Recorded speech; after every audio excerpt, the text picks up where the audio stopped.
ಹಿಮಾಲಯ ಕಿರೀಟಿನಿ ಬ್ರಹ್ಮ ರಾಜಶ್ರೀರತ್ನಾಡ್ಯಂ ಒಂದೇ ಭಾರತ ಮಾತ್ರ.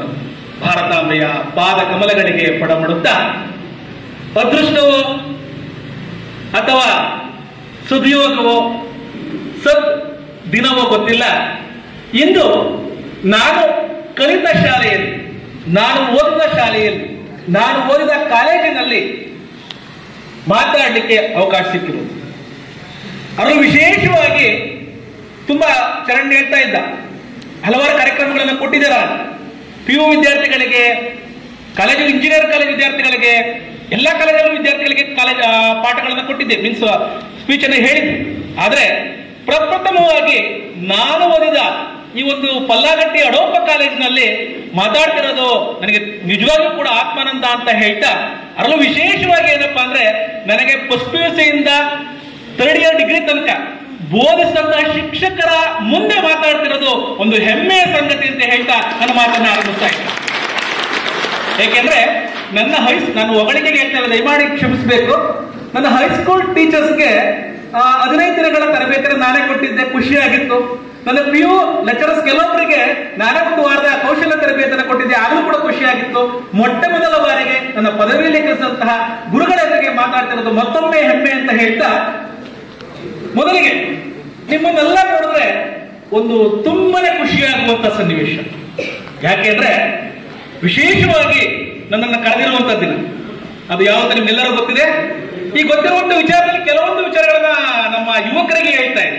ದಯಮಾಡಿ ಇಂದಿನ ಉಪನ್ಯಾಸವನ್ನ ಯಾವುದೋ ಒಂದು ಉಪನ್ಯಾಸ ಅಂತ ಭಾವಿಸದೆ ಇಂದಿನ ಉಪನ್ಯಾಸವನ್ನ ಕಿವಿಯಾರ ಕೇಳಬೇಡಿ ದಯಮಾಡಿ. ಯಾಕೆಂದ್ರೆ ನಮ್ಮ ಯುವಕರು ನಮ್ಮ ವ್ಯಾಕರಣ ಹೇಳ್ತಾರಲ್ಲ, ಕಬ್ಬಿಣದಂತ ಮಾಂಸಖಂಡ ಉಕ್ಕೆ ನರಮಂಡಲ ವಿದ್ಯುತ್ತಿನ ಶಕ್ತಿಯನ್ನು ಪಡೆದು ನಮ್ಮ ಕಾಲ ಮೇಲೆ ನಿಲ್ಲಿ ಅಂತ ಹೇಳ್ತಾರಲ್ಲ, ಆ ರೀತಿ ಯುವಕರು ಕೇಳ್ತಾರೆ, ಆಯ್ತು ಅವ್ರನ್ನ ಬಿಟ್ಟು ಈಚೆಗೆ ಹೋಗ್ತಾರಂಗೆ ಮರೆತು ಬಿಡ್ತಾರೆ. ಆ ರೀತಿ ಉಪನ್ಯಾಸ ಇವತ್ತು ಆಗ್ಬಾರ್ದು ಅನ್ನೋದು ನನ್ನ ಏಕಮಾತ್ರ ಉದ್ದೇಶ. ವಿಶೇಷವಾಗಿ ಈ ಒಂದು ಭಾಗದ ಉಪವಿಭಾಗಾಧಿಕಾರಿಗಳ ಎದುರಲ್ಲಿ ನಾನು ಮಾತಾಡ್ತಿರೋದು ಒಂದು ಹೆಮ್ಮೆಯ ಸಂಗತಿ ಅಂತ ಹೇಳ್ತಾ, ವಿಶೇಷವಾಗಿ ಯುವಕರೇ, ನಾನು ನಿಜವಾಗ್ಲೂ ನಿಮ್ಮ ಎದುರಿಗೆ ಮಾತಾಡಕ್ಕೆ ತುಂಬಾ ಖುಷಿ ಆಗುತ್ತೆ. ಯಾಕೆಂದ್ರೆ ಸ್ವಾಮಿ ವಿವೇಕಾನಂದರು ಕೇಳ್ತಾರೆ, ನನಗೆ 100 ಜನ ಯುವಕರನ್ನ ಕೊಡಿ, ಇಡೀ ಜಗತ್ತನ್ನ ಕ್ಷಣ ಮಾತ್ರದಲ್ಲಿ ಬದಲಿಸಬಲ್ಲೆ ಅಂತ ಹೇಳ್ತಾರೆ. ಆ 100 ಜನ ಯುವಕರು ಯಾರು ಎನ್ನುವಂತ ಪ್ರಶ್ನೆ ಬಂದಾಗ, ಇಂದಿನ ಕಾಲದ ಸೆಲ್ಫಿಯಲ್ಲಿ ಮುಳುಗಿರುವ, ಟ್ರೋಲ್ಸ್ ನಲ್ಲಿ ಒದ್ದಾಡುತ್ತಿರುವ, ರೀಲ್ಸ್ ನಲ್ಲಿ ಅಲೆದಾಡುತ್ತಿರುವ, ವಾಟ್ಸ್ಆಪ್ ನ ಚಾಟ್ ನಲ್ಲೇ ಮಲಗಿಕೊಂಡಿರುವಂತಹ ಯುವಕರನ್ನ ಮಾತ್ರ ಎಂದಿಗೂ ಕೇಳಬೇಕು. ಯಾಕಂದ್ರೆ ಹೇಳ್ತಿದ್ದಾರೆ ದಯಮಾಡಿ ಇವೆಲ್ಲ ತಂತ್ರಜ್ಞಾನ ಬೇಡವಾದ ಪ್ರಶ್ನೆ ಬರ್ಬೋದು. ತಂತ್ರಜ್ಞಾನ ಬೇಕೇ ಬೇಕು, ಅದರಲ್ಲಿ ಎರಡು ಮಾತಲ್ಲ. ಆ ತಂತ್ರಜ್ಞಾನ ಯಾವ ಹಂತದಲ್ಲಿ ನಮ್ಮ ಯುವಕತನವನ್ನ ಬಡಿದೆಬ್ಬಿಸುತ್ತೆ ಅನ್ನೋದು ವೆರಿ ಇಂಪಾರ್ಟೆಂಟ್. ನೋಡಿ, ವಿವೇಕಾನಂದ ಹೇಳ್ತಾರೆ ಕಬ್ಬಿಣ ಅಂತ ಮಾಂಸಖಂಡ ಅಂತ. ನಮ್ಗೆ ಯಾರು ಕಬ್ಬಿಣ ಅಂತ ಮಾಂಸಖಂಡ ಇದೆ ಎನ್ನುವಂತ ಪ್ರಶ್ನೆಯನ್ನ ಹಾಕೊಂಡ್ರೆ ನಮಗೆ ಉತ್ತರ ಕೊಡ್ಲಿಕ್ಕೆ ಸಾಧ್ಯ. ಯಾಕೆಂದ್ರೆ ನಾವು ಕನ್ನಡಿಯನ್ನು ಮುಂದೆ ನಿಂತಾಗ ನಮ್ಮ ಮುಖವನ್ನು ನಾವೇ ನೋಡ್ಕೊಂಡಾಗ ನಮಗೆ ನಿಜವಾದ ಕಬ್ಬಿಣ ಅಂತ ಮಾಂಸಖಂಡ ಇದೆಯೇ ಎನ್ನುವಂತ ಪ್ರಶ್ನೆ ಮಾಡುತ್ತೆ. ಅಂದ್ರೆ ದೇಹ ಶಕ್ತಿ ಇದೆಯಾ ಪ್ರಶ್ನೆ ಮೊದಲು. ಎರಡನೇದು ಉಕ್ಕಿನ ನರಮಂಡಲ, ಅಂದ್ರೆ ಆ ದೇಹ ಶಕ್ತಿ ಇದೆ, ಓಕೆ, ದಪ್ಪಕ್ಕೆ ದುಡ್ಡುಂಡಿಗೆ ಚೆನ್ನಾಗಿದ್ದೀವಿ ಎಲ್ಲ ಸರಿ, ಇದನ್ನ ಕಾರ್ಯಗತಗೊಳಿಸುವ ಕ್ರಿಯಾಶಕ್ತಿ ನಮ್ಮಲ್ಲಿ ಇದೆಯಾ ಎನ್ನುವಂತ ಪ್ರಶ್ನೆ ಕೊಟ್ಟಾಗ 5 ಗಂಟೆಗೆ ಅಲಾರಾಮ್ ಬಿಡಿಸ್ಕೊಂಡು ಎಲ್ಲಾಡಿದ್ರೆ ಲೆಕ್ಚರರ್ಸ್ ಎಲ್ಲರೂ ಹೇಳ್ತಾರೆ, ಇದಾದ್ರಿಂದ ಡಿಸೈಡ್ ಮಾಡಿರ್ತೀರಾ. ಆದ್ರೆ ಬೆಳಗ್ಗೆ ಹೇಳ್ತಿರಂಗೆ ಮೊದಲ ಕೆಲಸ ಏನಪ್ಪ ಅಂದ್ರೆ ಅಲಾರಾಮ್ ಆಫ್ ಮಾಡಿ ಮತ್ತೆ ಇನ್ನೊಂದು ಸ್ವಲ್ಪ ಸ್ನೂಸ್ ಗಿಡೋದು. ಸೊ ಈ ಕೆಲಸ ಆಗ್ತಿರೋದ್ರಿಂದ ಕ್ರಿಯಾಶಕ್ತಿ ಇದೆಯಾ ಅನ್ನುವಂತ ಚಿಂತನೆ ಬಂತು. ನೆಕ್ಸ್ಟ್ 3ನೇದು ಅದ್ಭುತವಾದದ್ದು, ಇದಂತೂ ನಮ್ಮ ಇತ್ತೀಚಿನ ದಿನಮಾನಗಳಲ್ಲಿ ಯುವ ಪೀಳಿಗೆಯಲ್ಲಿ ತುಂಬಾ ಕಳೆದು ಹೋಗುತ್ತಿರುವಂತ ಚಿಂತನೆ ಯಾವ್ದಪ್ಪ ಅಂದ್ರೆ ಇಚ್ಛಾಶಕ್ತಿ. ದಯಮಾಡಿ ಮಾತಾಡ್ಬೇಡಿ. ಇಚ್ಛಾಶಕ್ತಿಯ ಕೊರತೆ ಏನ್ ಮಾಡಿದೆ ಅಂದ್ರೆ ನಿಮ್ಮಲ್ಲಿ ಆಗಿರುವಂತ ಒಂದು ಘಟನೆ ಗಮನಿಸೋಣ. ಮೊನ್ನೆ ಇನ್ನು ರೈಲ್ವೆ ಸ್ಟೇಷನ್ ನಲ್ಲಿ ಕೊರಳನ್ನ ಒಡ್ಡಿದಂತಹ ವಿದ್ಯಾರ್ಥಿಯನ್ನು ಹಾಕಿಸ್ಕೊಂಡ್ಬಿಟ್ರೆ ನಮಗೆ ಶಿಕ್ಷಣ ಯಾವ ಮಟ್ಟಕ್ಕೆ ಇಚ್ಛಾಶಕ್ತಿಯನ್ನ ಕಸಿದುಕೊಂಡಿದೆ ಅಂತ ಗೊತ್ತಾಗ್ತದೆ. ದಯಮಾಡಿ ಆ ಇಚ್ಛಾಶಕ್ತಿಯನ್ನ ಪಡ್ಕೊಳ್ಳದೆ ಸ್ವಾಮಿ ವಿವೇಕಾನಂದರ ದಿವ್ಯ ಭವ್ಯ ಸಂದೇಶ. ನಾನು ಮೊದಲಿಂದಲೂ ನಿಮಗೆ ಹೇಳ್ಕೊಡ್ತಾ, ಮೊದಲಿಂದಲೂ ಅಂತಂದ್ರೆ ಈ ಸ್ಪೀಚ್ ಅಲ್ಲಿ ಮೊದಲಿಂದಲೂ ನಿಮ್ಗೆ ಅನ್ಕೊಳ್ತಾ ಇರೋದೇನಪ್ಪ ಅಂದ್ರೆ ನಮ್ಮ ಯುವಕರು ಇಂದಿನ ಯುವಕರಂತೆ ಬಾಳ್ತಾನೆ ಇರೋಲ್ಲ. ಯಾಕೆ ನಿನ್ನೆ ಒಂದಿನ ವಿಶೇಷ ಇತ್ತು, ಅದು ಇವತ್ತು ಕೂಡ ನಾವು ಅನೌನ್ಸ್ ಮಾಡ್ತಿದೀವಿ. ಏನಪ್ಪ ಅಂದ್ರೆ ದಿಗ್ವಿಜಯ ದಿನ. ಕಾರ್ಗಿಲ್ ನಲ್ಲಿ 1999 ಇಸ್ವಿಯಲ್ಲಿ ಪಾಕಿಸ್ತಾನದ ವಿರುದ್ಧ ಜಯಘೋಷ ಮಾಡಿದಂತಹ ದಿನ. ಅಂತ ದಿನದಲ್ಲಿ ನಿಮಗೆ ಒಂದು ದಿಗ್ವಿಜಯ ಆಗಲಿ ಅನ್ನುವಂಥದ್ದು ಯಾಕಾಗಬಹುದು ಅಂತ ಒಂದೊಂದ್ಸಲಿ ಅನಿಸುತ್ತೆ. ಸೊ ಅದರಲ್ಲಿ ಒಂದು ಘಟನೆ ಜ್ಞಾಪಿಸ್ಕೊಳ್ತೀನಿ. ವಿಕ್ರಮ್ ಬಾತ್ರಾ ಅಂತ ಒಬ್ಬ, ಮನೋಜ್ ಕುಮಾರ್ ಪಾಂಡ್ಯ ಅಂತ ಒಬ್ಬ, ಇಬ್ರು ಇದಾರಲ್ಲ, ಇಬ್ರು 21-22 ವರ್ಷದ ಯುವಕರು, ವೀರ ಚಕ್ರವನ್ನ ಪಡೆದಂತಹ ವ್ಯಕ್ತಿಗಳು. 21ರ ವಯಸ್ಸಿನಲ್ಲಿ ನಮ್ಮ ದೇಶದ ಗಡಿಯನ್ನು ಕಾದು ನಮ್ಮನ್ನೆಲ್ಲ ನೆಮ್ಮದಿಯಾಗಿ ನಿಟ್ಟುಸಿ ಬಿಡುವಂತೆ ಇದ್ರಲ್ಲ, ಆ ಯುವಕರು ಸ್ವಾಮಿ ವಿವೇಕಾನಂದರು ಕೇಳಿದಂತ ಯುವಕರು. ಸೊ ಅಂತ ಯುವಕರ ಬಗ್ಗೆ ಮಾತಾಡ್ಲಿಕ್ಕೋಸ್ಕರನೇ ನಾನು ಇವತ್ತು ಬಂದಿರೋದು. ಅದು ವಿಶೇಷವಾಗಿ ಎಥ್ನಿಕ್ ಡೇ, ಪಾರಂಪರಿಕ ದಿನ. ನಮ್ಮ ಭೂಮಿಯ ಭಾರತದ ಪರಂಪರೆ ಎಷ್ಟು ಅದ್ಭುತವಾದ ಅಂತ ವರ್ಣಿಸಲಿಕ್ಕೆ ಪದಗಳೇ ಸಾಕಾಗೋದಿಲ್ಲ. ಎಷ್ಟು ಅದ್ಭುತ ಗೊತ್ತಾ? ನಾವೆಲ್ಲ ಪಾಶ್ಚಾತ್ಯರ ವೆಸ್ಟರ್ನೈಸೇಷನ್ ಅದರ ಗಡಿಯಲ್ಲಿ ಮುಳುಗಿ ಮಿಂದು ಎದ್ದು ಹೋಗ್ಬಿಟ್ಟಿದ್ವಿ ಆಲ್ರೆಡಿ. ಭಾರತೀಯ ಪರಂಪರೆ ಜೊತೆಗೆ ಏನಿದು, ಯಾಕಿದು, ಬರೀ ಮೂಢನಂಬಿಕೆ, ಬರೀ ದೈವದ ಆರಾಧನೆ, ಬರೀ ಇವೇನ ಅನ್ನಿಸುವ ಮಟ್ಟಕ್ಕೆ ನಾವು ಕೆಳಗಿಳಿದ್ವಿ. ಅದಕ್ಕೆ ತುಂಬಾ ಚೆನ್ನಾಗಿ ಒಬ್ಬ ಕವಿ ಬರೀತಾನೆ, 3 ಸಾಗರ, ಭಾರತದ ಮ್ಯಾಪ್ ನೋಡಿದ್ರಲ್ಲ ಎಲ್ಲರೂ, 3 ಸಾಗರ 100 ಮಂದಿರ ದೈವ ಸಾಸಿರವಿದ್ದರೆ, ಗಂಗೆ ಇದ್ದರೆ, ಸಿಂಧುವಿದ್ದರೆ, ಘನ ಹಿಮಾಚಲವಿದ್ದರೆ, ವೇದವಿದ್ದರೆ, ಉಪನಿಷತ್ತಿದ್ದರೆ, ಭೂಮಿ ಇದ್ದರೆ ಏನು ಸಾರ್ಥಕ? ಇಲ್ಲಿನ ಜನರೇ ಮಲಗಿ ನಿದ್ರಿಸುತ್ತಿದ್ದರೆ. ಚೆನ್ನಾಗಿ ಹೇಳ್ತಾರೆ. ಎಂತಹ ಮಹಾನ್ ಪರಂಪರೆ ನಮ್ದು. ಉಪೇಂದ್ರ ಎ ಫಿಲಮ್ ಅಲ್ಲಿ ಹೇಳ್ತಾನೆ, ಯಾವುದೋ ಒಂದು ಡೈಲಾಗ್ ಬರುತ್ತೆ, Indian traditional is great, Indian cultural is great, Indian soil is great. ಕೊನೆಗೆ ಯಾರೊಬ್ಬ ವ್ಯಕ್ತಿಗಳನ್ನು ನೋಡಿ, but Indians are not great. So ಅಂತಹ ಅದ್ಭುತ ಪರಂಪರೆಯಲ್ಲಿ ಹುಟ್ಟಿದಂತಹ ಭಾರತೀಯರಾದ ನಾವುಗಳು ಭಾರತೀಯರ ರೀತಿಯಲ್ಲಿ ಬರುತ್ತಲೇ ಇರೋದು ನಮ್ಮೆಲ್ಲರ ದೌರ್ಭಾಗ್ಯ ಅನ್ಸುತ್ತೆ. ವಿಶೇಷವಾಗಿ ಯುವಕರು ಕೆಲವೊಂದು ಕಡೆ ಹೇಳ್ತಾ ಇದ್ದೆ, ಸ್ವಾಮಿ ಅದು ರಾಮಕೃಷ್ಣರವರ ಬಗ್ಗೆ ಮಾತಾಡ್ತಾ ಶಿಕ್ಷಕರ ದಿನಾಚರಣೆಯಲ್ಲಿ ಸರ್ವಪಲ್ಲಿ ರಾಧಾಕೃಷ್ಣನವರನ್ನ ರಥದಲ್ಲಿ ಕುಳ್ಳಿರಿಸಿಕೊಂಡು ವಿದ್ಯಾರ್ಥಿಗಳೇ ಕಾಲೇಜಲ್ಲಿ ಎಡ್ಕೊಂಡು ಹೋದ್ರಪ್ಪ ಅಂತ ಹೇಳ್ತಾ ಇದ್ದೆ. ಆಗ ವಿದ್ಯಾರ್ಥಿಗಳು ಏನ್ ಗೊತ್ತಾ, ಸರ್ ಆ ರೀತಿಯ ಶಿಕ್ಷಕರು ಈಗೆಲ್ಲಿ ಸರ್? ಅದೇ ರೀತಿ ಅದೇ ಕಥೆಯನ್ನ ಶಿಕ್ಷಕರ ತರಬೇತಿಗಳಲ್ಲಿ ಹೇಳ್ತಾ ಇದ್ದೆ. ಶಿಕ್ಷಕರ ತರಬೇತಿಗಳಲ್ಲಿ ನೋಡಿ, ಹಿಂಗೆ ಸರ್ವಪಲ್ಲಿ ರಾಧಾಕೃಷ್ಣನವರನ್ನ ರಥದಲ್ಲಿ ಕುಳ್ಳಿರಿಸಿಕೊಂಡು ಕುದುರೆಗಳನ್ನು ಬಿಚ್ಚಿ ತಾವೇ ರಥವನ್ನು ಎಳ್ಕೊಂಡು ಹೋದ್ರು ಅಂತ. ಆಗ ಶಿಕ್ಷಕರು ಏನು ಗೊತ್ತಾ, ಆ ರೀತಿಯ ವಿದ್ಯಾರ್ಥಿಗಳು ಈಗೆಲ್ಲಿ ಸರ್? ನೋಡಿ, ವಿದ್ಯಾರ್ಥಿಗಳನ್ನ ಕೇಳಿದ್ರೆ ಆ ರೀತಿಯ ಶಿಕ್ಷಕರು ಈಗೆಲ್ಲಿ, ಗುರುಗಳನ್ನ ಕೇಳಿದ್ರೆ ಆ ರೀತಿಯ ವಿದ್ಯಾರ್ಥಿಗಳು ಈಗೆಲ್ಲಿ, ಮತ್ತೆ ಎಲ್ಲಿ ಸಮಸ್ಯೆ ಆಗಿರೋದು? ಒಂದು ಪ್ರಶ್ನೆಯನ್ನ ಹಾಕೊಳ್ಳಿ, ಒಂದು ಪ್ರಶ್ನೆಯನ್ನ ಹಾಕೊಂಡ್ರೆ ನಮಗೆ ಪಟ್ಟನೆ ಉತ್ತರ ಸಿಗುತ್ತೆ. ಏನ್ ಗೊತ್ತಾ? ಮಂಕುತಿಮ್ಮನ ಕಗ್ಗದ ಒಂದು ಅದ್ಭುತ ತತ್ವ. ಮಂಕುತಿಮ್ಮನ ಕಗ್ಗದಲ್ಲಿ ಒಬ್ಬ ಹೇಳ್ತಾರೆ, ಘನತತ್ವವೊಂದಕ್ಕೆ ದಿನರಾತ್ರಿ ಮನಸೋತು ನೆನೆಯದು ಇನ್ನೊಂದನು, ಎಲ್ಲವನ್ನು ನೀಡುತ್ತಾ ಅದರ ಅನುಸಂಧಾನದಲ್ಲಿ ಜೀವ ಭಾರವನ್ನು ಮರೆಯುವುದು ಹನುಮಂತನ ಉಪದೇಶ ಮಂಕುತಿಮ್ಮ ಅಂತಾರೆ. ನಾವು ಹನುಮಂತನಿಂದ ತಿಳ್ಕೋಬೇಕಾದ್ರೇನು, ಕಲಿಬೇಕಾದ್ರೇನು ಅಂತ ಒಮ್ಮೆ ಯೋಚನೆ ಮಾಡಿದ್ರೆ, ಘನತತ್ವವನ್ನು ಒಂದಿಟ್ಕೊಂಡು ರಾಮ ಅನ್ನುವಂಥ ತತ್ವ, ಆ ತತ್ವ ಒಂದನ್ನು ಇಟ್ಕೊಂಡ್ರೆ ಸಾಕು, ಏನು ಬೇಕಾಗಿ ಎಲ್ಲವನ್ನೂ ಮರೆತು ಅದರ ಅನುಸಂಧಾನದಲ್ಲಿ ಜೀವ ಭಾರವನ್ನೇ ಮರೆತೋದಾಗ ಜಗತ್ತಿನಲ್ಲಿ ಸಾಧ್ಯವಾಗದ್ದು ಯಾವುದೂ ಇಲ್ಲ, ಅಸಾಧ್ಯವಾದದ್ದು ಯಾವುದೂ ಇಲ್ಲ ಅಂತ ಹನುಮಂತ ತೋರಿಸ್ಬಿಟ್ಟ. ಆ ಜ್ಞಾಪಕ ಬರುತ್ತೆ. ಅನಂತರ ಇನ್ನೊಂದು ಜ್ಞಾಪಕ ಬರುತ್ತೆ, ಗೋಪಾಲಕೃಷ್ಣ ಅವರು ಗೋಖಲೆ ಅವರ ಅದ್ಭುತ ಒಂದು ಕವನ, ಕಟ್ಟೆವು ನಾವು ಹೊಸ ನಾಡೊಂದನು, ರಸದ ಬೀಡೊಂದನು, ಹೊಸ ನೆಟ್ಟರ ಉಕ್ಕುಕ್ಕಿ ಹಾರಿ ಹೋಗುವ ಮುನ್ನ, ಹರಿಯದಿ ಮಾಂತ್ರಿಕನ ಮಾಟ ಬಸಳುವ ಮುನ್ನ, ಉತ್ಸಾಹ ಸಾಹಸದ ಉತ್ತುಂಗ ವೀಚಿಗಳ ಈ ಕ್ಷುಪ್ರ ಸಾಗರ ಬತ್ತಿ ಹೋಗುವ ಮುನ್ನ, ಕಟ್ಟೆವು ನಾವು ಹೊಸ ನಾಡೊಂದನು, ರಸದ ಬೀಡೊಂದನು ಅಂತಂದ. ನೋಡ್ರಿ, ಇಷ್ಟೊಂದು ಅದ್ಭುತವಾದ ಸಾಲಗಳನ್ನೆಲ್ಲ ಕೇಳ್ಕೊಳ್ತಿದ್ರು. ನಿಮಗೆ ಕಿವಿಗೆ ಹೋಗ್ತಾ ಇದೆ, ಮನಸ್ಸಿಗೆ ಹೋಗ್ತಾ ಇದೆ. ಆದ್ರೆ ಒಂದು ರೀತಿಯ ಚೈತನ್ಯ, ಒಂದು ರೀತಿಯ ಅದ್ಭುತ ಒಂದು ಚಿಲುಮೆ. ದಯಮಾಡಿ ಎಲ್ಲ ಸ್ಟ್ರೈಟ್ ಕುತ್ಕೊಳ್ಳಿ, ಅದಕ್ಕೆ ಚಿಲುಮೆ ಅಂತ ಹೇಳಿದ್ವಿ. ಸ್ಟ್ರೈಟ್ ಕುತ್ಕೊಳ್ಳಲ್ಲ, ಹೊರಗೆ ಕುತ್ಕೊಂಡ್ಬಿಟ್ರೆ ನಾವು ಹೋಗ್ಬಿಡ್ತೀವಿ, ಎಲ್ಲ ಕಳೆದೋಗ್ಬಿಡ್ತೀವಿ. ನಾವು ಉದ್ದೇಶಕ್ಕೆ ಹೇಳ್ತಾರೆ. ಸೊ ನೋಡಿ, ಈ ರೀತಿಯ ಚಿಂತನೆಯಲ್ಲಿರುವಂತ ಸಂದರ್ಭದಲ್ಲಿ ನಾವು ಯುವಕರು ಹೇಗೆ ದೇಶವನ್ನ ಕಟ್ಟೋದು, ನಮ್ಮ ಎಥ್ನಿಕ್ ಡೇ ಅಂತ ಮಾಡ್ತಾ ಇದೀವಲ್ಲ, ಈ ಪರಂಪರೆಯನ್ನು ಉಳಿಸೋದು ಹೇಗೆ, ಈ ಸಂಸ್ಕೃತಿಯನ್ನು ಉಳಿಸೋದು ಹೇಗೆ? ಗುರುರಾಜ್ ಕರ್ಜಿ ಒಂದ್ ಕಡೆ ಹೇಳ್ತಾರೆ, ನಾಗರಿಕತೆ ಸಂಸ್ಕೃತಿ, ನಾಗರಿಕತೆ ಅತ್ಯುತ್ತಮವಾಗಿ ಬೆಳೀತಾ ಇದೆ ಇವತ್ತು. ನಾಗರಿಕತೆ ಮತ್ತು ಸಂಸ್ಕೃತಿ ಏನಪ್ಪ ವ್ಯತ್ಯಾಸ ಅಂತ ಸಿಂಪಲ್ ಆಗಿ ಹೇಳ್ತಾರೆ. ನಾವು ಇಂದು ಏನಾಗಿದ್ದೇವೆಯೋ ಅದು ನಾಗರಿಕತೆ. ಅಂದ್ರೆ ಹೊಸ ಹಾಸ್ಪಿಟ್ಲ್ಗಳು, ಒಳ್ಳೊಳ್ಳೆ ರೋಡ್ಗಳು, ಒಳ್ಳೊಳ್ಳೆ ಅಣೆಕಟ್ಟೆಗಳು, ಒಳ್ಳೊಳ್ಳೆ ಎಲ್ಲ ಸೌಲಭ್ಯವಂತ ಪಿಜ್ಜಾ, ಬರ್ಗರ್, ಸ್ವಿಗ್ಗಿ ಇವೆಲ್ಲವನ್ನೂ ತಗೊಂಡ್ಬಂದ್ಬಿಟ್ಟಿದ್ವಿ. ಇದು ನಾಗರಿಕತೆ. ಓಕೆ. ಸಂಸ್ಕೃತಿ, ವಾಟ್ ಇಸ್ ಕಲ್ಚರ್? ಸಂಸ್ಕೃತಿ ಅಂದ್ರೆ ಅಂತ ಕ್ವಶನ್ ಕೇಳಿದಾಗ ನಾವು ಇಂದು ಏನಾಗಬೇಕಾಗಿತ್ತೋ ಅದು ಸಂಸ್ಕೃತಿ. ನೋಡ್ರಿ, ಹಾಗೆ ಇಲ್ಲ. ಅದಕ್ಕೆ ಪದ್ಯ ಹೇಳ್ತಾರೊಬ್ರು, ಯಾರೋ ಕವಿ, ಮನುಷ್ಯ ಜಿಂಕೆಯಂತೆ ಜಿಗಿಯಬಲ್ಲ, ಮನುಷ್ಯ ಮೀನಿನಂತೆ ಈಜಬಲ್ಲ, ಮನುಷ್ಯ ಕುದುರೆಯಂತೆ ಹೇಂಕರಿಸಬಲ್ಲ, ಹಂದಿಯಂತೆ ಹೂಂಕರಿಸಬಲ್ಲ, ಮನುಷ್ಯ ಚಿರತೆಯಂತೆ ಜಿಗಿಯಬಲ್ಲ, ಆನೆಯಂತೆ ಗೀಳಿಡಬಲ್ಲ, ಆದರೆ ಮನುಷ್ಯ ಮನುಷ್ಯನಂತೆ ಮಾತ್ರ ಬಾಳುತ್ತಿಲ್ಲ. ಯಾಕೆಂದ್ರೆ ನಮ್ಮ ಮನುಷ್ಯತ್ವ ಒಳಗಿರುವಂತ ಚಿಂತನೆಗಳೇ ನಮಗೆ ಗೊತ್ತಾಗ್ತಾ ಇಲ್ಲ.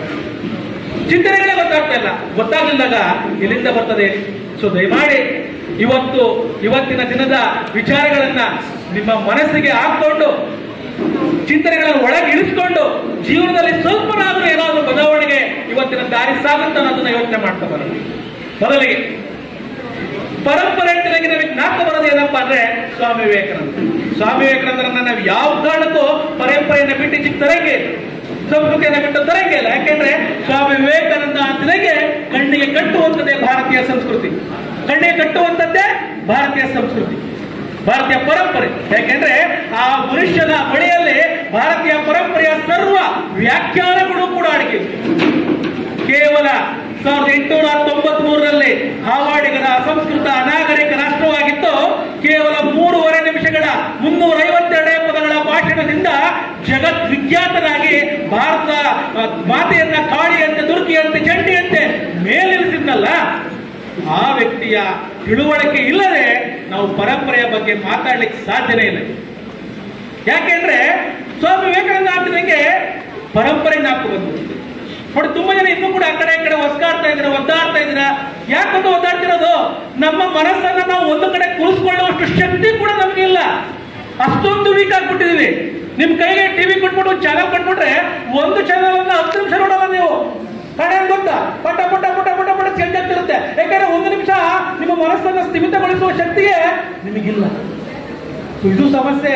ಅದಕ್ಕೋಸ್ಕರ ಹೇಳ್ತಾ ಇರೋದು, ಭವ್ಯ ಭಾರತದ ಭವಿಷ್ಯಗಳೇ ನಿಮ್ಗೆ ಹೇಳ್ತಾ ಇರೋದು. ದಯಮಾಡಿ ಸ್ವಲ್ಪ ಎಚ್ಚೆತ್ಕೊಳ್ಳೋಣ, ಸ್ವಲ್ಪ ಸ್ಥಿರತೆಯನ್ನ ಕಾಪಾಡೋಣ, ಮನಸ್ಸನ್ನ ಒಂದು ಕಡೆ ನೆಲೆ ನಿಲ್ಲಿಸೋಣ.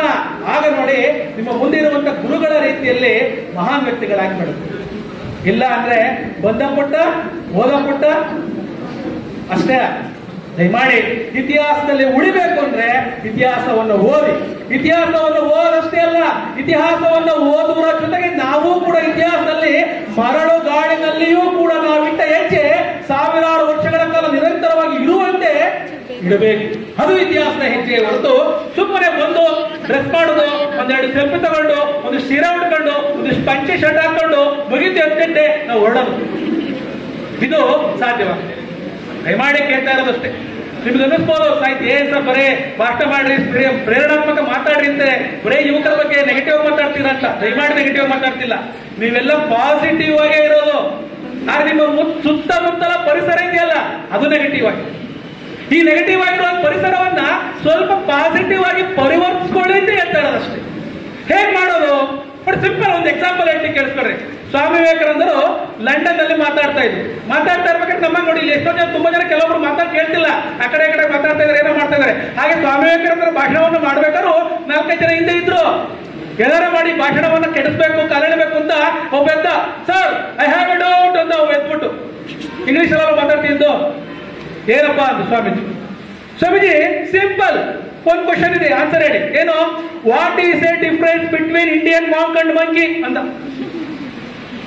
What is a difference between Indian monk and monkey ಅಂದ್ರೆ ಭಾರತೀಯ ಸನ್ಯಾಸಿಗೂ ಕೋತಿಗೂ ಏನು ವ್ಯತ್ಯಾಸ ಅಂತ. ಅಂದ್ರೆ ಇಂಡೈರೆಕ್ಟ್ ಆಗಿ ಕೋತಿ ಅಂತ ಬೈತಾ ಇದ್ರು ಸ್ವಾಮೀಜಿಯನ್ನು. ನಾವು ನೀವು ಆಗಿದ್ರೆ ಹಿಂಗ ಬೈತಾರಲ್ಲ ಅಂತಬಿಟ್ಟು ಬೇರೆ ಮಾಡ್ಕೊಂಡು ಸಿಟ್ಟು ಮಾಡ್ಕೊಂಡು ಎದ್ದು ಹೋಗ್ತಿದ್ದು. ಆರೆ ಗಂಡುಗಲೇ ಸ್ವಾಮೀಜಿ ಎಸ್ ಹಿಂಗೆ ಹೋಗ್ತಾರೆ, ಎಸ್ ಅಂತ ಸಿಂಪಲ್ ಅಂತಾರೆ. Simple, I am a Indian mom, you are monkey. Simple ನೋಡ್ರಿ, ಮಾತೇ ಇಲ್ಲ ಅವ್ರ ಹತ್ರ. ಸ್ವಾಮೀಜಿ, ನಿಮ್ ದೇಶದಲ್ಲಿ ಸಖತ್ತು ಮೂಢನಂಬಿಕೆ ಇದೆಯಂತೆ, ಪರಂಪರೆ ಸಂಸ್ಕೃತಿ ಅಂತ ಹೇಳ್ಬಿಟ್ಟು ಸಣ್ಣ ಸಣ್ಣಕ್ಕೂ ಏನೋ ಮಾಡ್ತಾರಂತೆ.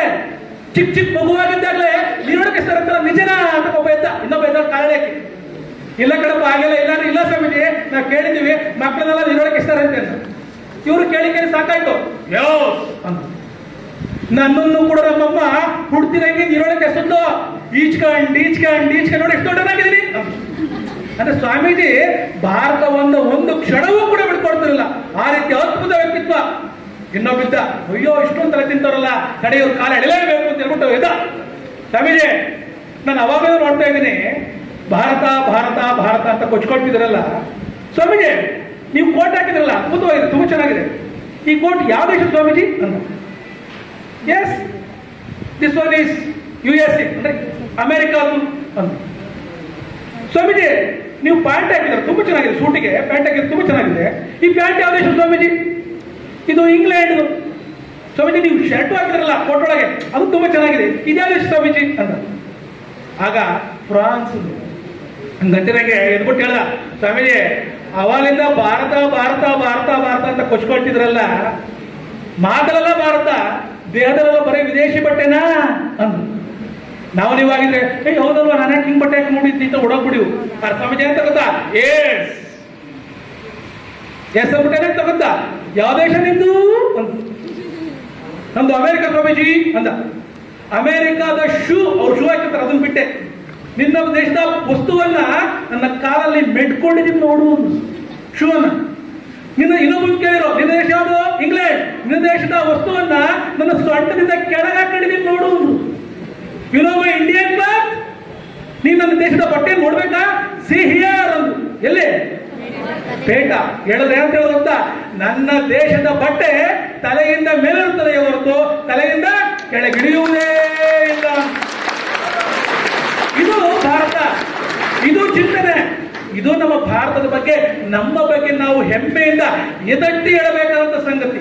ಅದನ್ನ ಬಿಟ್ಬಿಟ್ಟು ನಾವು ಭಾರತ ಅಂತಿದಂಗೆ ಸಾರ್ ಕೊಡಚಿಲ್ಲ ಸರ್, ರೋಡ್ ಚೆನ್ನಾಗಿಲ್ಲ ಸರ್, ಹಾಳಾಗೋಗಿ ಸರ್, ಶಿಕ್ಷಣ ವ್ಯವಸ್ಥೆ ಕೊಲ್ಗೇಟ್ ಹೋಗಿದೆ ಸರ್, ಎಲ್ಲೂ ಯಾರು ನೆಟ್ಗಿಲ್ಲ ಸರ್. ಈ ಕಡೆ ಮಕ್ಕಳು ಸ್ಟೂಡೆಂಟ್ಸ್ ನೆಟ್ಗಿಲ್ಲ, ಟೀಚರ್ಸ್ ನೆಟ್ಗಿಲ್ಲ, ಅಪ್ಪ ಅಮ್ಮಂದಿರು ಮೊದಲೇ ನೆಟ್ಗಿಲ್ಲ. ಯಾಕಂದ್ರೆ ಬರೀ ಧಾರಾವಾಹಿ, ಬರೀ ಕ್ರೈಮ್ ಸ್ಟೋರಿ, ಯಾರು ನೆಟ್ಗಿಲ್ಲ ಸರ್. ಎಲ್ಲಿದೆ ಸರ್ ಭಾರತ ಅಂತ ಕ್ವಶನ್ ಕೇಳ್ತಾರೆ. ನಿಜವಾಗಿಯೂ ಅದ್ಭುತವಾಗಿದೆ ಭಾರತ, ಅದ್ಭುತವಾಗಿದೆ ಭಾರತ. ಅದ್ಭುತವಾಗಿರೋ ಭಾರತದ ಬಗ್ಗೆ ಕಲ್ಪನೆ ಮಾತ್ರ ನಮಗೆಲ್ಲ. ಕಾರಣ ಏನ್ ಗೊತ್ತಾ? ನಾವು ಕಲಿಯುತ್ತಿರುವಂತ ಶಿಕ್ಷಣ. 1829 ಲಾರ್ಡ್ ವಿಲಿಯಂ ಬೆಂಟಿಂಗ್ ಮೆಕಾಲೆ ವರದಿಯ ಪ್ರಕಾರ ಯಾವಾಗ ಇಂಗ್ಲಿಷ್ ಶಿಕ್ಷಣ ನೀತಿಯನ್ನು ಜಾರಿಗೆ ತಂದೋ, ಗುಲಾಮಿಯ ಶಿಕ್ಷಣವನ್ನ ಕೊಟ್ಬಿಟ್ಟ. ಇದುವರೆಗೂ ನಾವು ಅದೇ ಗುಲಾಮಿಯ ಶಿಕ್ಷಣವನ್ನ ಓದಿ ಓದಿ ಓದಿ ನಾವು ಕೂಡ ಗುಲಾಮರು ಗುಲಾಮರು ಗುಲಾಮರು ಗುಲಾಮರು. ನಾವು ಓದ್ತಿರೋದು ಕ್ಲರ್ಕ್ ಆಗ್ಲಿಕ್ಕೆ, ಕರ್ಣಿಕರಾಗ್ಲಿಕ್ಕೆ ಅಂತ ಅನ್ಕೊಂಡ್ವಿ. ತುಂಬಾ ಚೆನ್ನಾಗಿರ್ತಾರೆ ಸ್ವಾಮಿ ವಿವೇಕಾನಂದರು. ನಾವು ಹೆಂಗ್ ಓದ್ತೀವಪ್ಪ ಈಗ ಅಂತಂದ್ರೆ, ಮೊದಲನೇ ತರಗತಿ ಓದ್ಬೇಕಾದ್ರೆ ನಾನು ಒಬ್ಬ ದಡ್ಡ ಅಂತ ಓದ್ತೀನಿ. 2ನೇ ತರಗತಿ ಹೋದ್ಮೇಲೆ ನಮ್ಮ ತಾತ ದಡ್ಡ, 3ನೇ ತರಗತಿ ಹೋದ್ಮೇಲೆ ನಮ್ಮ ಪರಂಪರೆಯೇ ದಡ್ಡು. ಇನ್ನು 5ನೇ ತರಗತಿ 6, 7, 8 ವಯಸ್ಸಿಗೆ ಬಂದವರಿಗೆ ನಮ್ಮ ಇಡೀ ಪೂರ್ವಜರು ಎಲ್ಲರೂ ಕೂಡ ಮೂಗಿಡ್ಕೊಂಡು ಕುತ್ಕೊಂತಿದ್ರು, ಶತ ದೊಡ್ಡವರು ಅಂತ. ಆದ್ರೆ ನಮ್ಮ ಶಿಕ್ಷಣ ಪದ್ಧತಿ ನೋಡ್ರಿ ಹೆಂಗ್ ಹೇಳ್ತಾರೆ. ಸ್ವಾಮಿ ವಿವೇಕಾನಂದರು ಹೇಳ್ತಾರೆ, ಒಮ್ಮೆ ಜಪಾನಿಗೆ ಹೋಗಿ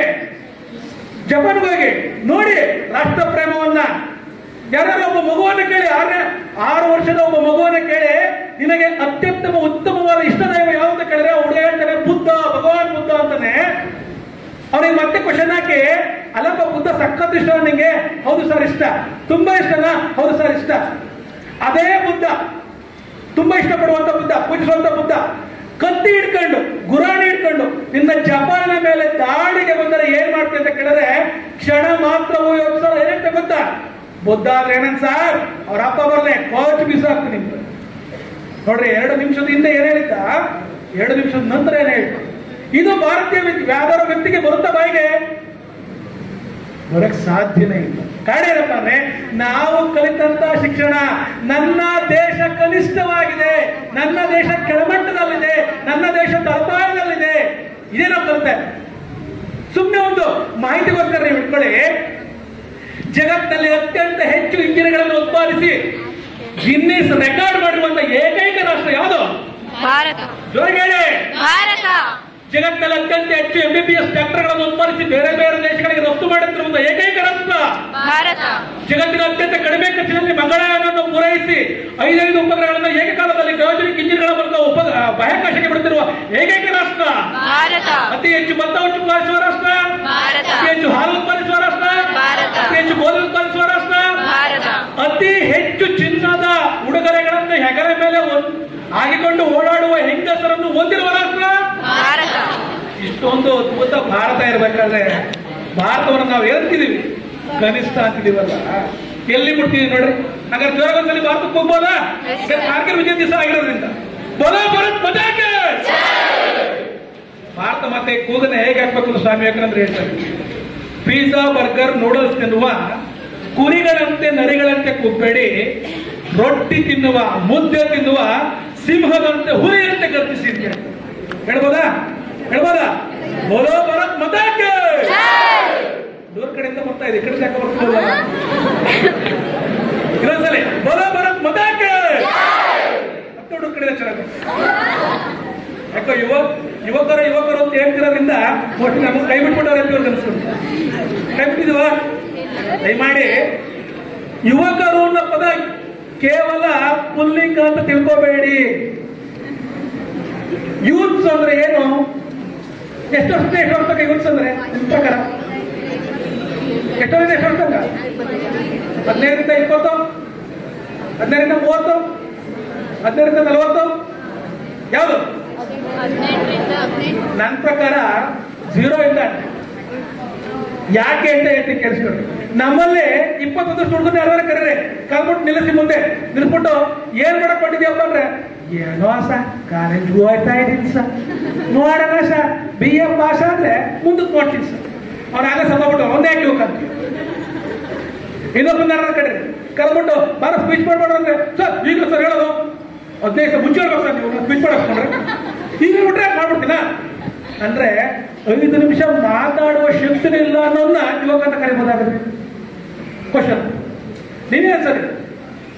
ಮತ್ ಯಾರು ಯುವಕರು ಅಂದ್ರೆ 78ರ ಹರೆಯದಲ್ಲೂ ಭಾರತಾದ್ಯಂತ ಸಾರಥ್ಯ ವಹಿಸಿ ಭ್ರಷ್ಟಾಚಾರವನ್ನು ನಿರ್ಮೂಲನೆ ಮಾಡಿದಂತ ಅಣ್ಣಾ ಹಜಾರೆ ಯುವಕರು. 78ರ ಯುವಕರು ಸಾಯುವ ಸಂದರ್ಭದಲ್ಲೂ ಟೀಚಿಂಗ್ ಮಾಡ್ತಲೇ ಸಣ್ಣ ಮಕ್ಕಳಿಗೂ ಕಣ್ಣೀರು ಬರಿಸಿದಂತಹ ಅಬ್ದುಲ್ ಕಲಾಂ 80ರ ದಶಕದಲ್ಲೂ ಯುವಕರು. ಕೇವಲ ಉಪ್ಪಿನ ಸತ್ಯಾಗ್ರಹವನ್ನ ಒಂದು ಇಡೀ ಉಪ್ಪು ತಯಾರಿಸುವುದರ ಮೂಲಕ 79 ಅನುಯಾಯಿಗಳೊಂದಿಗೆ ತೆರಳಿ 79 ಲಕ್ಷ ಜನರ ಆಕರ್ಷಣಾ ಕೇಂದ್ರ ಬಿಂದುವಾದಂತಹ 80ರ ಯಾರು? ಗಾಂಧಿ ತಾತ. ಇದು ನಾವಲ್ಲ. ಅದಕ್ಕೋಸ್ಕರ ದಯಮಾಡಿ ಯುವಕತನ, ಯುವ ಪೀಳಿಗೆ ಎನ್ನುವಂತ ಅರ್ಥವನ್ನೇ ಬದಲಾಯಿಸ್ಕೊಡಿ. ಆಗ ನಿಮ್ಗೆಲ್ಲರೂ ಗೊತ್ತಾಗ್ತದೆ. ಸಣ್ಣ ಒಂದು ಘಟನೆಯನ್ನ ಹೇಳಿ ನನ್ನ ಮಾತನ್ನ ಮುಗಿಸ್ತೀನಿ, ಜಾಸ್ತಿ ಹೊತ್ತೇನು ಮಾತಾಡಲ್ಲ. ಯಾಕಂದ್ರೆ ನಿಮಗೆ ನಮ್ಮಲ್ಲಿ ಏನಾಯ್ತು, ಕರೋನಾ ಬಂದ ಸಮಸ್ಯೆ ಆಗ್ಬಿಟ್ಟಿದೆ. ಕೇಳುವ ಮನಸ್ಥಿತಿನೇ ಇಲ್ಲ. ನಿಮ್ಗೆ ಕೇಳುವ ಮನಸ್ಥಿತಿನೇ ಕಳ್ಕೊಂಡ್ಬಿಟ್ಟಿದೀವಿ. ಯಾರ ಹೆಸರು ಹೇಳ್ಕೊಳ್ಳೋ ಒಬ್ಬರಿಗೆ ಅವ್ರು ಹೇಳ್ಕೊಂತಾರೆ ಹೋಯ್ತಾರೆ. ಕೇಳುವಂತ ನಮ್ಗಿಲ್ಲ. ನಿಜವಾದ ತಿಳ್ಕೊಡ್ರಿ ಮಕ್ಕಳ, ವಿಶೇಷವಾಗಿ ವಿದ್ಯಾರ್ಥಿಗಳ, ಯಾರಿಗೆ ಕೇಳುವ ಶಕ್ತಿ ಇರುತ್ತೋ, ಯಾರಿಗೆ ಕೇಳುವ ತಾಳ್ಮೆ ಇರುತ್ತೋ, ಯಾರಿಗೆ ಕೇಳುವಂತ ಹಗಲವಾದ ಕಿವಿಗಳಿರ್ತವೋ ಅವನು ಮಾತ್ರ ಏನಾದ್ರು ಸಾಧ್ಯ. ಸುಮ್ಮನೆ ಇತಿಹಾಸದಲ್ಲಿ ಬರ್ತಾರೆ. ಯಾರು ಬರ್ತಾರೆ ಗೊತ್ತಾ? ಒಬ್ಬ ಗೆದ್ದವನು, ಒಬ್ಬ ಸೋತವನು, ಇಬ್ರು ಬರ್ತಾರೆ. ಆದ್ರೆ ಮಧ್ಯದಲ್ಲಿ ನಿಂತು ನಮ್ಮಂಗೆ ಫೋರ್ಸ್ ಕೊಡೋರು ಯಾರು ಬರೋದು ಇತಿಹಾಸ. ಸೊ ಅದಕ್ಕೋಸ್ಕರ ದಯಮಾಡಿ ಈ ಒಂದು ಘಟನೆಯನ್ನ ಹೇಳಿ ನಾನು ನನ್ನ ಮಾತುಗಳನ್ನು ಮುಗಿಸ್ತೀನಿ. ಮಾತು ಮುಗಿಸೋಕ್ಕಿಂತ ಮುಂಚೆಗೆ ಒಂದು ಸಣ್ಣ ಸಲಹೆಯನ್ನ ಕೊಡ್ತೀನಿ. ಯಾಕೆಂದ್ರೆ ನಾನು ಇದೇ ಕಾಲದಲ್ಲಿ ಓದಿದ್ರಿಂದ, ಇದೇ ಕಾಲದಲ್ಲಿ ಪಾಠವನ್ನ ಕೇಳಿದ್ರಿಂದ, ಇದೇ ಕಾಲದಲ್ಲಿ ಹಲವಾರು ಕಾರ್ಯಕ್ರಮಗಳನ್ನ ಮಾಡಿದ್ರಿಂದ ಹೇಳಲಿಕ್ಕೆ ಇಷ್ಟಪಡ್ತೀನಿ. ಒಳ್ಳೆಯ ಕಾಲೇಜ್ ಇದೆ, ಒಳ್ಳೆಯ ವಾತಾವರಣವಿದೆ, ಒಳ್ಳೆಯ ಕಟ್ಟಡವಿದೆ, ಒಳ್ಳೆಯ ಪರಿಸರನೂ ಇದೆ. ಆದ್ರೆ ನಮಗೆ ನಾವೇ ಯೋಚನೆಯಲ್ಲಿ ವಿಭಿನ್ನವಾಗಿದ್ದುಕೊಂಡು ಬರೇ ಮಾತಾಡ್ತಾ ಕೂತ್ಕೊಂಡ್ರೆ ಅದು ಸಾಕಾಗ. ಸ್ವಲ್ಪ ಅದನ್ನೇ ಪ್ರೇರಣಾತ್ಮಕವಾಗಿ ತೆಗೆದುಕೊಂಡು ಏನಾದ್ರು ಮಾಡ್ಬೋದಾ ಅಂತ ಯೋಚನೆ ಮಾಡಿ. ಸೊ ಆಗ ಮಾತ್ರ ಒಂದು ಒಳ್ಳೆ ವ್ಯಕ್ತಿತ್ವ ಆಗ್ಲಿಕ್ಕೆ ಸಾಧ್ಯ ಅಂತ ಹೇಳ್ತಾ ಕೊನೆಯದಾಗಿ ಒಂದು ಘಟನೆ ನಾನು ಹೇಳೋದಕ್ಕೆ ಇಷ್ಟಪಡ್ತೀನಿ. ದಯಮಾಡಿ ಇದನ್ನ ಇನ್ಸ್ಪೈರ್ ಆಗಿ ತಗೊಳ್ಳಿ ಈ ಕಥೆಯನ್ನು. ಕೆಲವೊಬ್ಬರಿಗೆ ಗೊತ್ತಿದೆ ಕತೆ, ಕೆಲವೊಬ್ಬರಿಗೆ ಗೊತ್ತಿಲ್ಲ. ಏನು ಕತೆ ಅಂದ್ರೆ ಒಂದು ಹಳ್ಳಿಯ ಹೆಣ್ಣು ಮಗಳ ಕತೆ. ಯಾಕೆಂದ್ರೆ ಮೊನ್ನೆ ಆಗಿದಂತ ಕಥೆಯನ್ನ ಕೇಳಿಸ್ಕೊಂಡು ನಾನು ಆ ಕಥೆನ ಹೇಳಲೇಬೇಕು ಅಂತ ಅಂದ್ಕೊಂಡು ಹೇಳ್ತಾ ಇದ್ದೆ. ಹಳ್ಳಿಯ ಹೆಣ್ಣು ಮಗಳು ಚಿಕ್ಕ ವಯಸ್ಸು, ತಂದೆ ತಾಯಿ ಕಳ್ಕೊಂಡಿದ್ದಾಳೆ, ಯಾರ್ದೋ ಮನೇಲಿ ಬೆಳೀತಾ ಇದ್ದಾಳೆ. ಬೆಳೀತಾ ಇರ್ಬೇಕಾದ್ರೆ ಕಸಪುಸರೆ ತಿಕ್ಕಿ ಅವರ ರಿಲೇಷನ್ ಯಾರೋ ಒಬ್ರು ಅವ್ರನ್ನ ಸಾಕ್ತಾ ದೊಡ್ಡೊಳಗಂಗ್ ಮಾಡ್ತಾರೆ. ಹೈಸ್ಕೂಲ್ ಓದ್ತಾಳೆ. ಹೈಸ್ಕೂಲ್ ಓದಿದ ನಂತರ ಕಾಲೇಜಿಗೆ ಹೋಗಿ ಸಿದ್ಧ ಆಗ್ತಾರೆ. ಅಂತ ಸಮಯದಲ್ಲಿ ಒಂದು ಕೆಟ್ಟ ಅವಘಡ ಆರಂಭ. ಕೆಟ್ಟ ಅವಘಡ ಏನಪ್ಪಾ ಅಂದ್ರೆ, ಏನೋ ಸಮಸ್ಯೆಯಿಂದನೋ ಅಥವಾ ಪ್ರೇರಣೆಯಿಂದ ಏನೋ ಗೊತ್ತಿಲ್ಲ, ಅವಳ ಮೇಲೆ ಅತ್ಯಾಚಾರ. ಈ ಅತ್ಯಾಚಾರ ಆಗ್ತಿದಂಗೆ ಮನೆಗೆ ಹೋಗಿ ಕುತ್ಕೊಂಡು, ಅಂದ್ರೆ ಕೋಮದಲ್ಲಿ ಹೋಗ್ಬಿಡ್ತಾರೆ ಅತ್ಯಾಚಾರ ಆಗ್ತಿದಂಗೆ. ಯಾಕೆಂದ್ರೆ ಒಂದು 4-5 ಜನ ಸೇರ್ಕೊಂಡು ಅತ್ಯಾಚಾರವನ್ನು ಮಾಡಿರ್ತಾರೆ ಅವಳನ್ನ. ಅತ್ಯಾಚಾರ ಆಗ್ತಿದಂಗೆ ಆಸ್ಪತ್ರೆಯಲ್ಲಿ ಕೋಮದಲ್ಲಿ ಅಡ್ಮಿಟ್ ಆಗಿದ್ದ ಹುಡುಗಿ ಒಂದು 15 ದಿನದ ನಂತರ ಕೋಮದಿಂದ ಈಚೆ ಬಂದು, ನನ್ನ ಕತೆ ಮುಗಿದೋಯ್ತು, ನಾನು ಇನ್ನು ಬದುಕೋದಿಲ್ಲ ಅಂತ ಡಿಸೈಡ್ ಮಾಡ್ತಾರೆ. ಅಂತ ಸಮಯದಲ್ಲಿ ನಾನು ಹೇಳಿದೆ, ಕಸ ಮುಸ್ರೆ ಹಾಕಿ ತಿಕ್ತಿದ್ದಂಥ ಒಬ್ಬ ಹೆಣ್ಣು ಮಗಳು ಅವಳಿಗೆ ಪ್ರೇರೇಪಣೆಯನ್ನು ಕೊಡ್ತಾರೆ. ಅಲ್ಲಮ್ಮ, ನೀನು ಜೀವನ ಅಂದ್ರೆ ಏನ್ ಅನ್ಕೊಂಡಿದ್ಯಾ? ಭಾರತದಲ್ಲಿ ಶಕ್ತಿ ಬರಕ್ಕೆ ಕೊರತೆ ಇಲ್ಲ ಅಮ್ಮ, ಯಾಕೆ ಚಿಂತೆ ಮಾಡ್ತೀಯ ಅಂತ ಹೇಳಿದ್ರು ಕೂಡ ಇಲ್ಲ, ನಾನು ಸಾಯ್ಬೇಕು. ಅಂತ ಸಮಯದಲ್ಲಿ ಒಂದು ಹೇಳ್ತಾರೆ, ನೋಡು, ನಿನಗೆ 2 ಆಯ್ಕೆಗಳಿದೆ. ಒಂದು, ಜೀವನವನ್ನ ಎದುರಿಸು, ಮುಂದೆ ಯಶಸ್ಸು ಸಾಧಿಸು. ಇಲ್ಲ, 2, ಜೀವನಕ್ಕೆ ಎದುರು, ಹಿಂದೆ ಸಾಧು. ಈ 2ರಲ್ಲಿ ಯಾವುದು ಆಪ್ಷನ್ ಅಲ್ಲಿ ತಗೋತ್ಯಾ ನಿನಗೆ ಬಿಟ್ಟಿದ್ದು. ರಾತ್ರಿಯಲ್ಲಿ ಯೋಚಿಸ್ತಾಳೆ. ಫಸ್ಟ್ ಇಯರ್ PUC ಹುಡುಗಿ, ಬೆಳಗ್ಗೆ ಎದ್ದು ಇಲ್ಲ ನಾನು ಬದುಕ್ತೀನಿ, ಸಮಸ್ಯೆನ ಎದುರಿಸ್ತೀನಿ ಅಂತಂದಾಗ ಕಾಲೇಜ್ ಹೋಗಿ ಅಡ್ಮಿಷನ್ ಹಾಕೋಗ್ತಾಳೆ. ಅಡ್ಮಿಷನ್ ಹಾಕೋದಾಗ ಕಾಲೇಜಲ್ಲಿ ಅಡ್ಮಿಷನ್ ಮಾಡ್ಕೊಳ್ಳೋಣ. ನೀನು ಅಡ್ಮಿಷನ್ ಮಾಡ್ಕೊಂಡ್ರೆ ನಮ್ಮ ಕಾಲೇಜಿಗೆ ಕೆಟ್ಟ ಹೆಸರು ಬರುತ್ತೆ, ಆಲ್ರೆಡಿ ಪ್ರಚಾರ ಆಗ್ಬಿಟ್ಟಿದೆ, ವಾತಾವರಣ ಕೆಟ್ಟೋಗುತ್ತೆ, ನೀನು ಅಡ್ಮಿಷನ್ ಮಾಡ್ಕೊಳ್ಳೋಣ ಅಂತ. ವಾಪಸ್ ಮನೆಗೆ ಬಂದು ಬೇಜಾರಾಗ ತುಂಬಾ ದುಃಖ ಆಯ್ತು. ಮನೆಯಲ್ಲೇ ಸುತ್ತಮುತ್ತಲ ಜನ ಎಲ್ಲ ಕೆಟ್ಟದಾಗಿ ಹೇಗೆ ಜೀವನ ಮಾಡೋದು, ಪ್ರಯತ್ನವನ್ನು ನಿಲ್ಲಿಸ್ತಿಲ್ಲ. ನನಗೆ ಇನ್ನೂ 2 ಚಾನ್ಸ್ ಇದೆ, ಹೇಳಿದ್ನಲ್ಲ, ಜೀವನದ ಕಷ್ಟಗಳನ್ನ ಎದುರಿಸು, ಯಶಸ್ಸು ಸಾಧಿಸು ಅಂತ ಹೇಳಿದ್ರ ಅದನ್ನೇ ಮಾಡ್ತೀನಿ ಅಂತ ಮತ್ತೊಂದು ಕಾಲೇಜ್ ಹೋಗ್ತಾಳೆ, ಮಗದೊಂದು ಕಾಲೇಜ್ ಹೋಗ್ತಾಳೆ. ಹೀಗೆ ಸುಮಾರು 31 ಕಾಲೇಜು ಅಲೆದ ನಂತರ 32ನೇ ಕಾಲೇಜ್ಗೆ ಅಡ್ಮಿಷನ್ ಸಿಕ್ತಾಗ ಯಪ್ಪ ಏನಾರು ಮಾಡಿ ಸಿಕ್ತಲ್ಲ, ಇಲ್ಲ ಆರಾಮಾಗಿ ಓದ್ಬೇಕು ಅಂತ ಅನ್ಕೊಂಡ್ರೆ ಅಲ್ಲೂ ಕೂಡ ಸೇಮ್ ಯುವಕರಾದ ನಾವುಗಳು ಏನ್ ಮಾಡ್ತಾ ಇದ್ದೀವಿ ಗೊತ್ತಾ, ಅವಳನ್ನ ದೂರದಿಂದಲೇ ಆಡ್ಕೊಳ್ಳೋದು, ದೂರದಿಂದಲೇ ಈಯಾಡಿಸೋದು, ದೂರದಿಂದಲೇ ಅವಳನ್ನ ಫೋಟೋ ತಂದ್ಬಿಟ್ಟು ಸ್ಟೇಟಸ್ ಹಾಕಿ ಈ ತರ ಹೇಳೋದು, ಟ್ರೋಲ್ ಮಾಡೋದು, ಇವೆಲ್ಲ ಮಾಡಿ ಮಾನಸಿಕ ಚಿತ್ರಹಿಂಸೆ ಕೊಡ್ತಾ ಇದ್ದೀವಿ ಅವಳಿಗೆ. ಆ ಹೆಣ್ಮಗಳು ಮತ್ತೆ ಯೋಚನೆ ಮಾಡಲಿಲ್ಲ, ಮತ್ತೆ ಬದುಕುದು, ಆ ಟ್ರೋಲ್ಗಳನ್ನೆಲ್ಲ ಎದುರಿಸೋದು, ಆ ಸ್ಟೇಟಸ್ಗಳನ್ನೆಲ್ಲ ಎದುರಿಸೋದು, ಜನರ ನಿಂದನೆಗಳನ್ನ ಎದುರಿಸಿ ಕಂಟಿನ್ಯೂ ಮಾಡೋದು. ಸೆಕೆಂಡ್ PUC, ಫಸ್ಟ್ PUC ಆದ್ಮೇಲೆ ಸೆಕೆಂಡ್ PUC ಟಾಪರ್, ಡಿಗ್ರಿ ವಾದು, ಒಳ್ಳೆ ಅಂಕಗಳನ್ನು ಗಳಿಸೋದು. ಅಂಕಗಳನ್ನು ಗಳಿಸಿ ಡಿಗ್ರಿ ಆದ್ಮೇಲೆ ಬೇಡಿಕೆ ಮನೆಯಲ್ಲಿ ಮತ್ತೆ ಸೇಮ್ ಮದುವೆ ಆಗ್ಲಿಕ್ಕೆ ಯಾವ ಒಬ್ಬ ಯುವಕನು ಕೂಡ ಮುಂದೆ ಬರಲಿಲ್ಲ. ಕೆರೆ ಹಿನ್ನೆಲೆ ಹೀಗಿದೆ ಗೊತ್ತಿದೆ ಎಲ್ಲರೂ. ಕೊನೆಗೆ ಅಪ್ಪ ಅಲ್ಲ, ಅವ್ರ ಜೊತೆಗಿದ್ದವ್ರನ್ನ ಹೇಳ್ತಾರೆ, ಅಮ್ಮ ನಾನು ಯಾವ ಕಾರಣಕ್ಕೂ ಮದುವೆನೂ ಆಗಲ್ಲ, ನಾನೊಂದು ಪ್ಲಾನ್ ಮಾಡ್ತಾ ಇದ್ದೀನಿ. ಏನಪ್ಪಾ ಅಂದ್ರೆ, ನನ್ನಂತೆ ನಿರಾಶ್ರಿತರಾಗಿರುವಂತಹ ಬಲಾತ್ಕಾರ ಆಗಿರುವಂತಹ ಹೆಣ್ಣು ಮಕ್ಕಳನ್ನ ಸೇರಿಸಿ ಅವರಿಗೆ ಸಹಾಯವನ್ನು ಮಾಡ್ತೀನಿ ಅಂತ ಹೊರಟು ಇವತ್ತಿಗೆ 10,000 ಜನ ಆ ಹೆಣ್ಣು ಮಕ್ಕಳ ಆಶ್ರಯದಲ್ಲಿದ್ದಾರೆ. ಎಲ್ಲರೂ ಕೂಡ ನಿರಾಶ್ರಿತಾರೆ. ಅವಳು ಅಂದು ಡಿಸೈಡ್ ಮಾಡಿದ್ರೆ ನಾನು ಸಾಯ್ಬೇಕು ಅಂತ. ಇವತ್ತು ಅಷ್ಟೊಂದು ಹೆಸರು ಪಡೆದು ಇವತ್ತು ಪ್ರಶಸ್ತಿ ಬಂದಿದೆ ಅವ್ರಿಗೆ. ಹೆಸರು ನಾನು ಮರ್ಕೊಟ್ಟೆ. ಭಾರತ ಸರ್ಕಾರ ಪ್ರಶಸ್ತಿ ಕೊಟ್ಟಿದೆ ಅವ್ರಿಗೆ. ಸೊ ಅಂತ ಮಹಾನ್ ವ್ಯಕ್ತಿಗಳಾಗಿ ಬರ್ಬೇಕೆ ಹೊರತು ಈಚೆಗೆ ನಾವು ಯುವಕತನದಲ್ಲಿ ಯಾವುದೋ ಒಂದು ಸಣ್ಣ ಘಟನೆಯಿಂದ, ಸಣ್ಣ ಪರಿಣಾಮದಿಂದಾಗಿ ಸೋತು ಸೊರಗಿ ಜೀವನವನ್ನೇ ಕಳೆದುಕೊಳ್ಳುವಂತಹ ಹೀನ ಸ್ಥಿತಿಗೆ ಹೋಗಬಾರ್ದು. ಅದಕ್ಕೋಸ್ಕರ ಇದು ದೃಷ್ಟಾಂತವನ್ನೇ, ಈ ದೃಷ್ಟಾಂತವನ್ನು ಜ್ಞಾಪಿಸ್ಕೊಂಡ್ರೆ. ಯಾಕೆಂದ್ರೆ ಬೆಳಗ್ಗೆಯಿಂದ ನಾನು ಬಂದಾಗ ಸಂದರ್ಭದಲ್ಲಿ ತುಂಬಾ ಜನ ನಿಮ್ಮ ಸುತ್ತಮುತ್ತಲೆಲ್ಲ ನೋಡ್ತಾ ಇದ್ರು, ಎತ್ನಿಕ್ ವಿಯರ್ ಹಾಕೊಂಡಿದ್ದೀರಾ, ಎಲ್ಲ ಸ್ಟೇಟಸ್ ಅಲ್ಲಿ ಅಂದ್ರೆ ಫೋಟೋಗಳು ತರಿಸ್ಕೊಳ್ತಾ ಇದ್ದೀರಾ, ಸ್ಟೇಟಸ್ ಅಲ್ಲಿ ಮಿಂಚ್ತಾ ಇದ್ದೀರಾ, ಫೋಟೋ ತರಿಸ್ ಎಲ್ಲ ಇದೆ. ಆದ್ರೆ ಬೆಳಗ್ಗೆ ಇಲ್ಲೊಂದು ಕಾರ್ಯಕ್ರಮ ಇದೆ, ಇಲ್ಲೊಬ್ರು ಅತಿಥಿಗಳು ಬರ್ತಾವ್ರೆ, ಅವರ ಮಾತುಗಳನ್ನ ಕೇಳೋಣ ಅಂತ ಮನಸ್ಸಿಗೆ ಒಬ್ರಿಗೂ ಇಲ್ಲ. ಇದ್ದಿದ್ರೆ 10:00 ಇಲ್ಲಿ ಬಂದು ಕೂತ್ಕೊಂಡು ಸರ್ ಇನ್ನಕ್ಕೆ ಎಷ್ಟು ಬಂದಿಲ್ಲ ಅಂತ ನೀವೇ ಪ್ರಶ್ನಿಸ್ತಿದ್ರಿ. ಆ ನಿಮ್ಮನ್ನ ಶಿಕ್ಷಕರೆಲ್ಲ ಕರೆದು ಕೂರಿಸಿ ನಂತರ ಗೆಸ್ಟನ್ನು ಕರಿಬೇಕು, ಆ ರೀತಿ ವ್ಯವಸ್ಥೆ ಆಗ್ತದೆ. ಸೊ ಇದನ್ನೇ ಹೇಳಿದ್ದು ದಯಮಾಡಿ ಬದಲಾಯಿತು. ಕಾರ್ಗಿಲ್ ವಿಜಯ ದಿವಸ ಇಂದಿನಿಂದಲೇ ಹೊಸ ಅಧ್ಯಾಯವನ್ನು ಶುರು ಮಾಡೋಣ. ಸ್ವಾಮಿ ವಿವೇಕಾನಂದರು ಕರೆಸ್ಕೊಂಡಂತಹ ಅದ್ಭುತ ಚಿಂತನೆಯನ್ನು ಕಲಿಸೋಣ.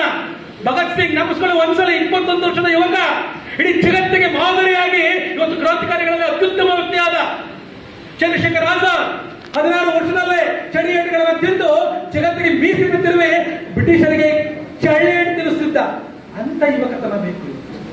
ಯಾರು ಬೇಡ 21 ವರ್ಷದ ಹುಡುಗಿ ಕುದುರೆ ಮೇಲೆ ಕುತ್ಕೊಂಡು ತನ್ನ ದತ್ತಪುತ್ರರನ್ನ ಬೆನ್ನಿಗೆ ಕಟ್ಕೊಂಡು ಕತ್ತಿ ಹಿಡ್ಕೊಂಡು ಬ್ರಿಟಿಷರ ವಿರುದ್ಧ ಹೋರಾಡಿ ಬ್ರಿಟಿಷರ ಕಣ್ಣುಗಳನ್ನ ಕಿತ್ತೂರಾಣಿ ಚೆನ್ನಮ್ಮ ಅವಳು ಯುವಕತನಕ್ಕೆ ಸಾಕ್ಷಿ.